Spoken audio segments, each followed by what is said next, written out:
On Monday, Marcus Freeman met the media. And Tyler, we found out that the phenomenal young linebacker Kyngstonn Viliamu-Asa will not play against USC. Yeah, it's a pretty big loss for Notre Dame, just considering the Fighting Irish have had this 5-man linebacker rotation all year. And you think, okay, if you're going to include a freshman in that, he's going to be the fifth wheel, if you will, at the bottom of the totem pole out of all of those 5 guys. He hasn't been. He's been right in the mix, right in the middle. I believe third, maybe, behind Jack Kaiser and Drake Bowen. Jaden Osbury is right there with him. And then Jalen Sneed has actually been the guy that has been in 5th place, if you will, in terms of linebacker snaps. He's not going to be in 5th place this weekend because I don't think Notre Dame's even going to go with a 5-player rotation at that position. They haven't really, it's not something that teams do often. You can have 3 or 4 linebackers and play those guys. Notre Dame just has 5, the 5 that I have just mentioned, that it really, really trusts, and 5 guys that do some different things. Like Kyngstonn Viliamu-Asa, he's a different player than Drake Bowen or Jaden Osbury, Jack Kaiser even, and obviously Jaden Sneed. So he's in the rotation because he is that good. So yes, like I said, it is a big loss. He does some things that you're going to be missing, but the other 4 guys, Jalen Sneed included, and then Jack Kaiser, Drake Bowen, and Jaden Osbury, they all do some things that you really like as well. So is it ideal? Absolutely not. He's earning his playing time for a reason. Can Notre Dame still beat USC without KVA on the football field? Absolutely. And Marcus Freeman, I will single out Jalen Sneed as a guy that he said is practicing as well as he's ever seen in his 3 years in South Bend. So I do think you see Sneed play more than usual and probably look pretty good in doing so. Howard Cross started the year a little banged up, and it looks like he's going to end the regular season with an injury as well. We have not seen him for a couple of weeks. Any chance he will be on the field against USC? I was actually a little surprised he didn't play against Army because hindsight is 2020, right? We look at it and it's 49-14, and Notre Dame had no issues winning that game, especially on the defensive side of the ball and what they did in limiting an Army offense that was running for 350 yards per game to right around 200. You didn't know if you were going to be able to do that before the game started without a guy like Howard Cross in there. And again, that's why I say it's 2020 in the hindsight, because you were able to do that. And now going into USC, it's like, okay, Notre Dame has done this twice without Howard Cross against 2 totally different teams. And USC is a totally different team as well from Virginia and Army. But I feel better right now than I did a week ago on Monday and saying, yeah, maybe you don't need Howard Cross again to beat even this Trojans team on the road, which Marcus Freeman has said, again, this is the toughest challenge to date for Notre Dame. He said the same thing about Army last week, sensing a theme there. Like he said, I think it was in a response to one of my questions, every week is the Super Bowl. He said that last week. He didn't say it specifically this week, but yeah, this feels like Notre Dame's Super Bowl again, because win, you're in the college football playoff, lose, who knows? But yeah, and just getting back to Howard Cross, can you win the Super Bowl without one of your best players on defense? I think Notre Dame has shown that maybe it can, and that's a testament to what Al Washington is doing with Donovan Heinisch, Gabriel Rubio. I talked about him last week. He's come on really strong. I don't know where Notre Dame, considering the Howard Cross situation, I don't know where Notre Dame would be without Gabriel Rubio, because you got to remember Notre Dame did not start the season with his services. And now that the Irish have had him, he's filled a very big void, and losing Howard Cross for 2, maybe even 3 games now, because Howard Cross is still questionable against USC. What Marcus Freeman said in the Army press conference, Darren, was he tried to give it a go pretty much all week. He was trying to prepare as much as he could as if he was going to play. It came to Friday or Saturday, and they said, nope, it's just not going to happen.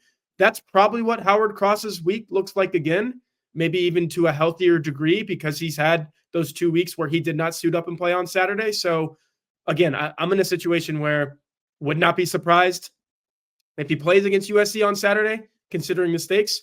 Also would not be surprised if they feel like he needs to rest it again and kind of rely on what Notre Dame has done to get to a 10-1, maybe get to 11-1 without him.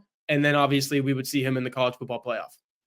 There were times this year there was a little buzz about wide receiver KK Smith. Nothing really developed on the field during game situations, and it doesn't sound like we're going to hear much from him until the spring. Yeah, he's pretty much out for what I would say the rest of the calendar year, at least. Maybe if Notre Dame makes it to the college football playoff championship game, which that's like late January now, Darren. Do you know the date off the top of your head? Because I don't. I think that's like all the way in January 15th, 20th, something like that. Championship game is January 20th because the playoff starts December 20th. It's a full Okay. month. Yeah, so KK Smith would be available for that because he's out 4 to 6 weeks with a clavicle injury he had surgery on actually recently, is what Marcus Freeman said. So timetable matches up for KK Smith to be available for that. Like you said, though, Darren, is he in the plans if Notre Dame makes it all the way there and plays 5 more games this season? I don't think so. He just hasn't really cracked that rotation. Mike Brown, the wide receivers coach, he told us in August, this is going to be a 6-man unit. We like 2 players at every single one of these positions. That's pretty much what you've seen from Notre Dame. KK Smith has not cracked that. But you do feel bad for the young man because this is a guy for 2 years in a row now. He's had his development stunted by injuries, and you have to wonder where he would be. Mike Denbrock has spoke so highly of him. If he didn't have these injuries, maybe we would be seeing KK Smith contribute in these games. That's just not the case right now. It's interesting. Each week, the narrative seemed to change for what you need to do to be a college football playoff team. And I noticed the new cherry pick storyline is Indiana now has a better strength of schedule than Notre Dame. But folks always seem to forget there's more than just one stat that goes into these playoff rankings. The eye test, Tyler. Notre Dame looked like they could have beaten anybody on Saturday. Dominant, physical. They took care of business no matter if Army was undefeated or not. That was a dominating performance. Yeah, I hate to bring I want to talk about Indiana and Ohio State and Notre Dame for a second because you kind of alluded to that. And I hate to cross seasons with each other because one season has nothing to do with the next. I mean, some of the players are the same, but and coaches and whatnot, but yada yada yada. I just go back to the last time that Notre Dame went to the same venue that Indiana just played Ohio State at and looked completely competent. Well, maybe not on the offensive side of the ball because you can't score 10 points and win a football game, but they were not, the moment was not too much for Notre Dame in that season opener against Ohio State a couple of years ago. The moment was way too much for Indiana. They didn't look like they belonged on that football field. Ohio State probably could have beat them 50-10 or whatever it was, 15. It just felt like Indiana was outmatched.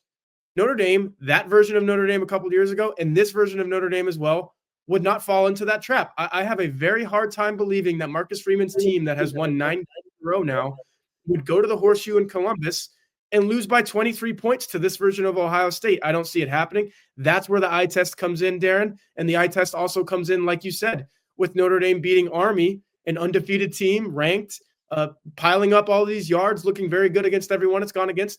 Not a lot of good teams, we will say that. But Notre Dame is a good team, and they won by 35 points. And would have won by over 40 points if Army didn't score a garbage time touchdown against some of Notre Dame's reserve defensive players.